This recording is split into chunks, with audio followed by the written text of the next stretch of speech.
Yun. And then, oops, grabe nag-poop guys oh. Yo, what's up mga ka-exotic? Welcome back to One Exotic. And today's video, ayan, meron naman tayo ditong exotic pack. And ayan, nabuksan ko na nga at hindi ko pala na-play kanina yung video. Munti ko pang mabuksan ng lahat pero ayan, dito yung kagad tayo. Ito nga pala yan. Exotic pack natin. Ang tagal dumating, sobrang delay ng shipment. Sana okay lang sila.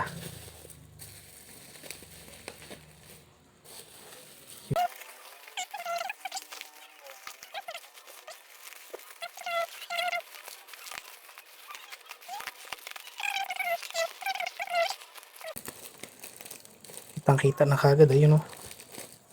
At safe na safe. Safe na safe naman. Kahit matagal yung shipping. Paano ba to? At na nga guys, natanggal ko na sila dito sa bubble wrap. Ayan. Makita nyo, isa na namang geniculata. Yan. Paboritong species natin. Ang Acanthus corea, geniculata. Ayan yung isa. And safe na safe naman. And yun, syempre guys, maraming salamat nga pala sa mga bagong followers natin. Maraming salamat sa suporta sa One Exotic. And maraming salamat nga pala sa pagsuporta nyo. At ayun, maraming salamat rin sa 2K views. 2K views nung nakaraan. No? So yun. So ito na yung isa. Siyempre, i-handle natin yan. Uy, nag-click pa ng articulating hair guys. Grabe, makakati tayo nito na sobra. Ayan na guys, grabe. Ang ganda. Nag-click siya na guys. Grabe, makakati ako nito. Yan o. Ayaw niya pang umalis sa ano. Yohon! Ang bagong geniculata. Siguro 5 inches na to. Yun o. Oops. Yun guys, ang ganda. Siguro ito yung female. Female ata to.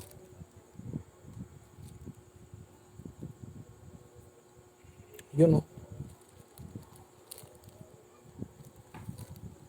Yun o. Solid. Maraming salamat nga pala sa nagpadala. Si Abicularia TV yon. Pakipollow nyo na rin guys.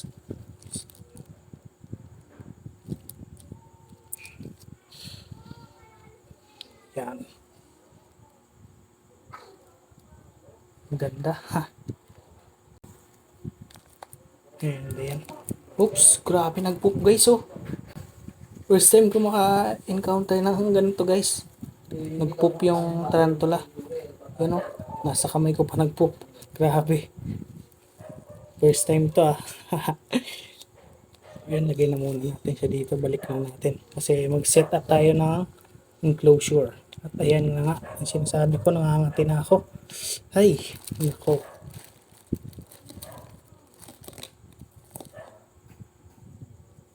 Yan, balik na lang muna natin. Yan. Grabe yung poop nyo.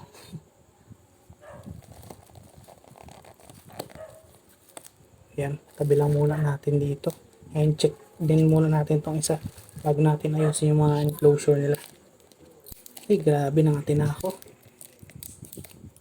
Sobrang kati talaga ng mga buhok ng mga tarantula guys. Sobrang kati. Yun yung defense nila kung hindi sila gala, hindi sila yung mismong nangangat, pero grabe sobrang kati. Ayun yung isa. Yung. Uy, grabe, mas malaki to guys. Female. Saan yung female dito? Ay, parang ito yung female eh. Ayan guys, so yung mga itim-itim na yan, galing yan sa kanyang, ano yan oh. Galing yan sa kanyang abdomen, ayan, napanot. Yan yun guys, yung makati. Mga micro hairs na makakati sa tarantula. Ayan. Check natin. Yung napakaangas, ang laki na nito, pero lalaki pa to guys. Kasi mga geniculata umaabot yan ng 8 inches. Yan. Napakalma lang nito compare dun sa isa. Yun, safe na safe naman yung ating mga tarantula sa transportation guys. Yun ito yan, panot siya dahil sa shipment. Pero mababalik naman ulit yan kapag nag-molt na. Pag nag-molt. Yan.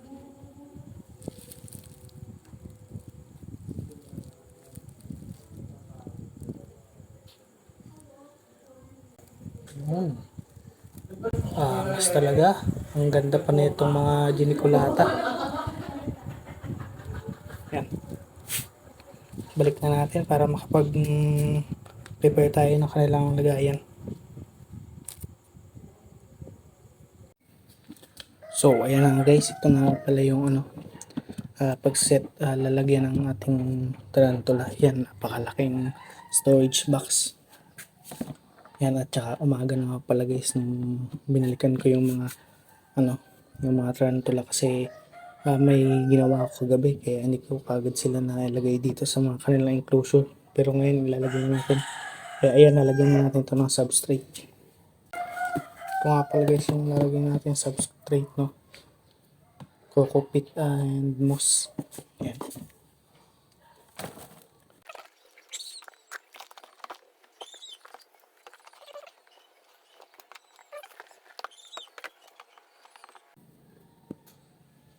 Yan guys, terrestrial setup nga pala. Terrestrial yung mga geniculata and new world. Yan. Napakasimple lang setup. So hindi na ako maglalagay ng hide dyan. Kasi tawag dito. Madilim naman sa paglalagyan nila. And kaya okay lang yan kahit walang hide. And yan, lalagyan natin itong mix natin ng topsoil.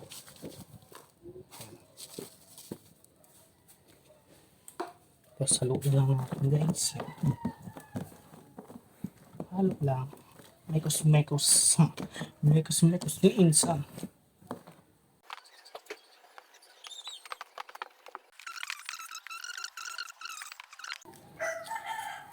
And lagyan natin yung kanyang water dish guys. Yan.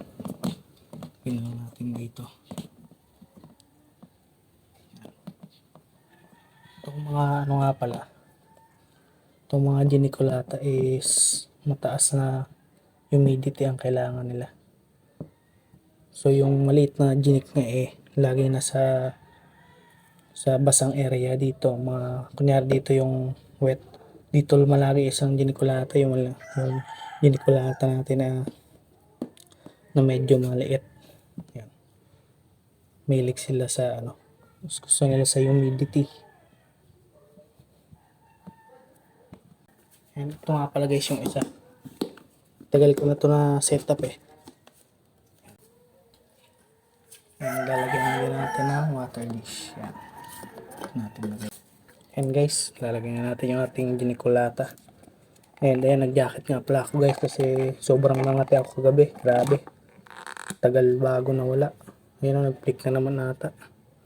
Grabe, sobrang katin itong mga geniculata guys. Kaya lalagyan na lang natin dyan.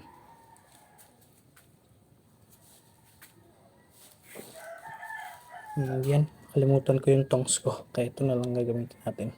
Tulak lang natin konti. Oops, nag-flick na naman. Ako. Grabe, nag-flick na naman guys. Yan. Kaya nag-jacket ako. Grabe, sobrang katigil yan guys. Sobrang hindi ka mapapakali. Sobrang kati, grabe. Yan angas ng puso mo Yan. So ayan, saktong-sakto lang siya dito. Yan. Ganda talaga ng mga geniculata guys Ngayon, lagyan lang natin yung water dish niya.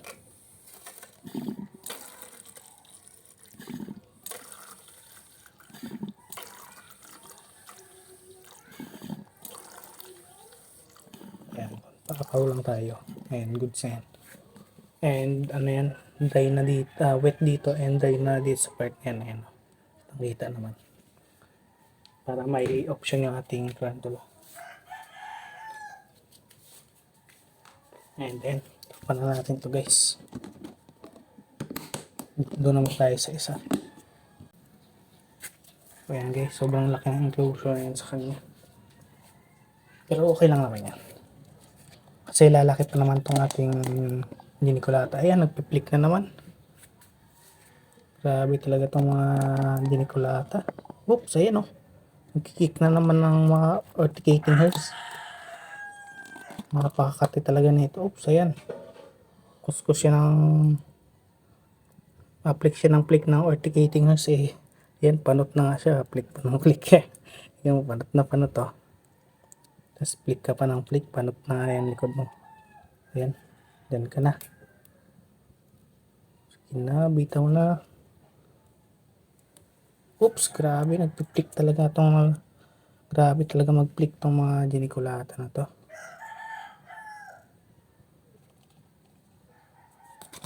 Ayan. Grabe, nagliliparan yung mga buhok ni guys. Hindi lang makita sa video. Kaya nagliliparan yung mga ano, napakating urticating sila. And syempre yan. Yung mga tidies niya. Ilan natin.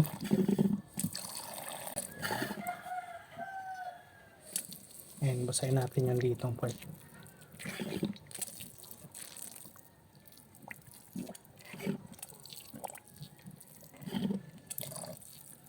Ayan, all good yan guys. So ayan, napakasimple lang ng setup natin dito sa ating mga giniculata. Ayan, sobrang laki pa. Sobrang lawak talaga nitong enclosure. And ayun guys, abangan nyo yung feeding video nito. Sigurado maganda yung feeding video nito. And ayan. So, isabay ko na rin pala guys, i-reuse ko pala yung Salmopeus Pulcher ngayon. So, ayan guys. So, ayan na guys, ito na yung ating lagayan ng pag-reuse nitong Salmopeus Pulcher. Ayan. I-reuse ko siya kasi nagka-molds yung yung kanyang yan yung kahoy dyan.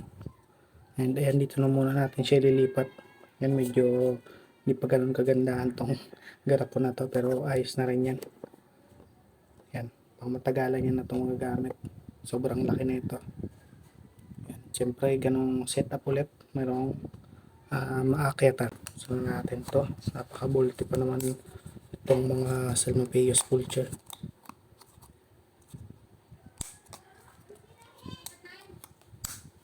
At ayun siya guys, yun napakaganda yun. Bang ganda ng mga Salmopeus Pulcher. Yan. Ayan. Ito guys yung sinasabi ko sa inyo guys oh. Nagka-molds yan, may mga molds na yung kahoy. And ayan, lipat kagad natin.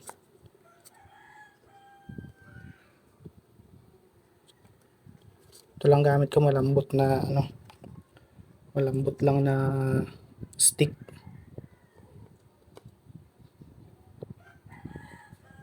Yan, tulak lang natin ng konti para lang lumabas.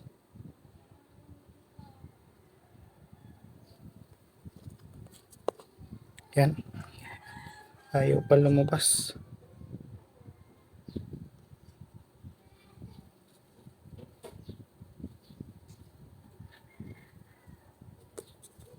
Yan na.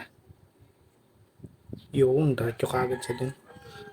Mahirap mag-bolt to guys, yan napakabilis kasi itong mga pulcher na to eh. Ayan, di ko na siya makita.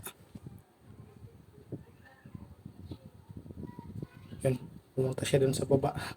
Ayan, simpleng setup lang para sa kanya. And ayan, hindi ganun kaganda yung mga enclosure ng mga tarantula natin, pero okay lang kasi temporary lang naman yan. And kapag nag-adult na sila pag nag-mature saka natin bibigyan ng magandang enclosure para isang gastusan lang no. So, ayun guys, ito na yung ating mga giniculata yan. Yung isa dito. Ito yan. Once again, maraming salamat kay Habicularia TV sa pagpadala ng mga nitong ginikulata. Ayan, napakaganda. And yun, ito ko natapos yung aking video guys. Maraming salamat sa panonood and maraming salamat sa pagsuporta. Sana mas dumami pa yung ating mga supporter, no? And ayun, peace!